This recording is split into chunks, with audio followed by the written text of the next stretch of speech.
how is everyone doing tonight? Good. That's great to that's great to hear. If you don't know who I am, my name is Jynix Blackstone, and I am a close friend of the groom, Hayden Zomer. Me and him have been close friends all throughout high school, and I hope that continues as we move into college and whatever else life has to offer us. I would like to start off by thanking the event organizers. The decorations look great today. It's really pretty place. I'd like to thank the chefs too, because the food was delicious. One of the greatest wedding meals I've ever had. And then I'd like to thank the bride and the groom for inviting me tonight and allowing me to see this joining together in marriage. Caden, when you first told me in construction class that you were going to propose to your girlfriend, I'll admit I thought you were nuts. I thought you were crazy, just jumping the gun straight out of high school. I mean, how could you really be so sure that now was the right time to propose? And how were you sure that you were ready to make that big of a commitment? But I saw that shiny $3,000 ring you bought, and I saw how well you two were committed to each other, and I knew that you were sure. It took you a long time to propose. It seemed like every week you'd say, oh, I'll just do it next week. This week wasn't the right week. But you got it done. Here we are.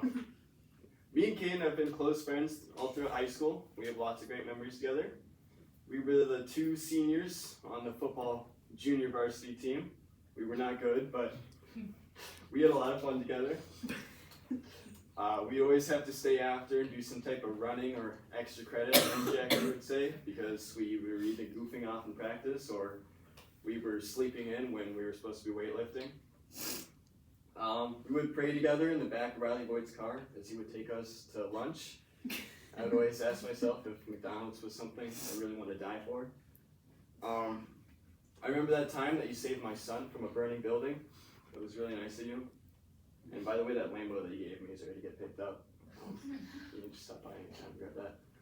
What I remember a lot of, however, was how much you talked about Savannah.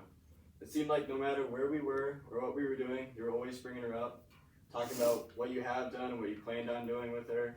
You were just always talking about her. And now, Savannah, I've never actually met you before, but I've heard lots of good things about you from Caden. From what I've heard, I know that you're kind, and that you're caring, and that you keep him in check, and that you guys balance each other out. I've seen you change him too. He got a little less lazy. He started doing work.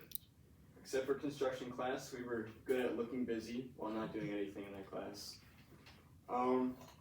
He became a lot more positive and upbeat, especially when talking about you. He just was always happy, always talking about you. He'd also start buying these really expensive colognes and wearing them everywhere.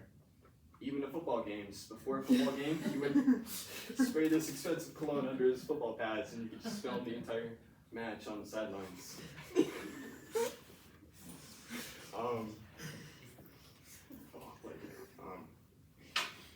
And they did smell good until eventually you broke them open and spilled them all over the floor.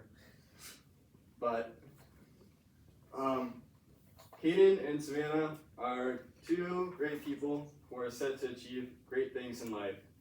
And I wish you guys the best for what's to come in the future. And I hope our kids can be like friends too or something. Thanks.